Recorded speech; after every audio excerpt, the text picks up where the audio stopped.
कोणत्याही लोकांना पाण्यापासून वंचित ठेवणं आजच्या जमान्यात हे चुकीचं आहे। एवढी मोठी कोट्यावधी निधी जर हे सरकार खर्च करत असेल, त्यांच्यासमोर 700 कोटी काय आहे? तेवढी जाहिरात विमानं ह्याच्यात त्याच्यात आता मला त्याच्यात पडायचं नाही आहे, किंवा एक टेंडर उचलल्यावर एवढे पैसे मिळत असतात।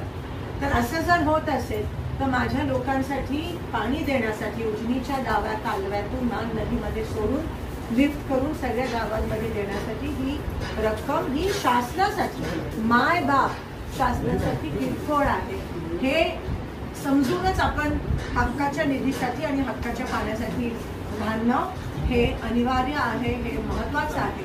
आणि मी तुम्हाला शब्द देते की मी हे करीन, पण संघर्ष आहे, लढा आहे, तुमचा साथ हा महत्वाचा आहे। आज 9 आहे, पुढच्या वेळेस 24 नाही 35 पाहिजे अशी मी तुम्हाला विनंती करते।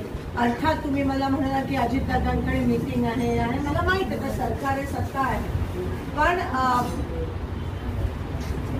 शेवटी हे सरकार कितपत काम करेल हा पण एक मोठा प्रश्नचिन्ह आहे। आश्वासन देण्यात पण माहेर आहे, पण स्वतःची खुर्ची सांभाळण्यात त्याच्यापेक्षा माहेर आहे। आणि अर्थात आज ईडी असेल, वेगवेगळ्या गोष्टी असेल, 50 खोके हे सगळं आपण ऐकतो, पण तुम्ही बघितलं असाल की महाविकास आघाडीला महाराष्ट्रात आणि इतर राज्यांचं माहित नाही, पण मताधिक्य त्यांच्या बाजूने आहे।